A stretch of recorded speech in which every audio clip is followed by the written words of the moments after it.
Čas je za nogomet, čas je za prvo ligo Telekom Slovenije, čas je za tekmo Koper Gorica. Dober večer in dobrodošli na Planet 2, na katerem bomo v naslednjih 2 urah spremljali primorski derbi na Bonifiki. Na obali so nestrpno čakali konec reprezentančnega premora in današnji obračun, v katerem bodo domači lovili 4. zaporedno zmago. Znova pa Stefan Stevanović. Zdaj priložnost in tam Nkama na golovi črti rešuje zdaj Gorico.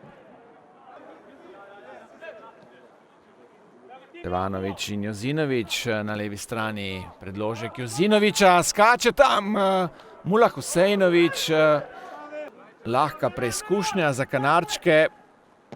Še več, Ante Gubrac je rekel, da bo to najtežja tekma za Koper v dosedanjem poteku prvenstva. Zdaj priložnost za Smajlagića in gol!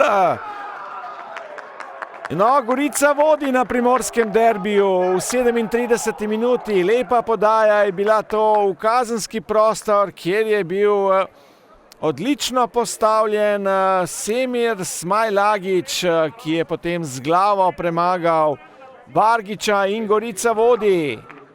Matic Palk je podajal in zadev glavo Smajlagića, ta pa je potem mojstrsko premagal Vargiča takole z natančnim strelom ob levi vratnici. Zdaj priložnost, tam strel z glavo Kneževića.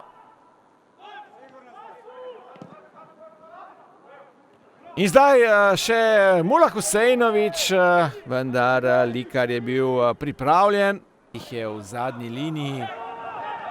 Zdaj tam priložnost za Koper in 11-metrovka. Zdaj se je Slavko Vinčić odločil, da pokaže na belo točko. Tudi rumeni karton je dobil, očitno da Aleksandar Bjelica.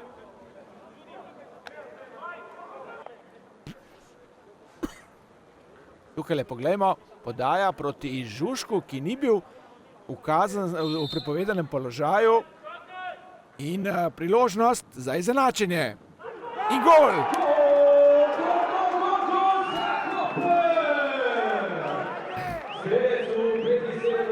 Nardin Mula Husejnović je izenačil. 75 minuti na 1-1.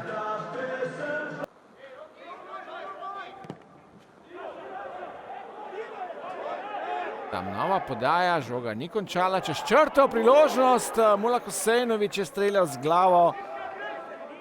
Žoga je šla čez gol. Grudina. Dobra žoga zdaj za Velikonjo, ki strelja, in vratnica zdaj rešuje Vargiča, no bil pa je Velikonja tudi v prepovedanem položaju. Krajinović, dobra podaja do Mišića, podaja v sredino in tam je posredoval v zadnjem trenutku Likar. Sobotna tekma v tem 12. krogu.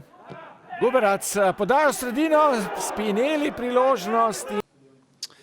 Zadovoljen, glede na potek tekme, tako kot šel, ja, zdaj normalno, da smo si želeli zmagati tekmo, ampak prvi počas Gorica zelo obrambno orientirana in še potem smo dobili iz prve njihove priložnosti gol, tako da nekako smo bili preveč nestrpni v tem lovljenju rezultata in smo jim omogočili prvi počas neke prehode po naših izgubljenih žogah. Potem z 2 napadalci drugi počas smo naredili velik pritisk cel počas, tako da bi lahko tudi obrnili tekmo, ampak na koncu, glede na to, da smo tekmo izgubljali, prišli do 1-1, kar je bilo zasluženo.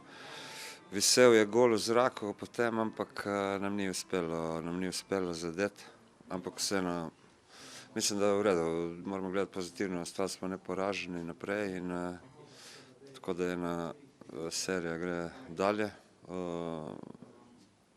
Torek je že nova preizkušnja in treba zbirati točke. Pa izjednačeno iz prostog razloga što smo mi prvo poluvreme čini mi se bili bolji od Kopra. Kopar je bio bolji od nas drugo poluvreme, tako kada se sve sagleda mislim da je realno što smo uzeli i mi i oni bod.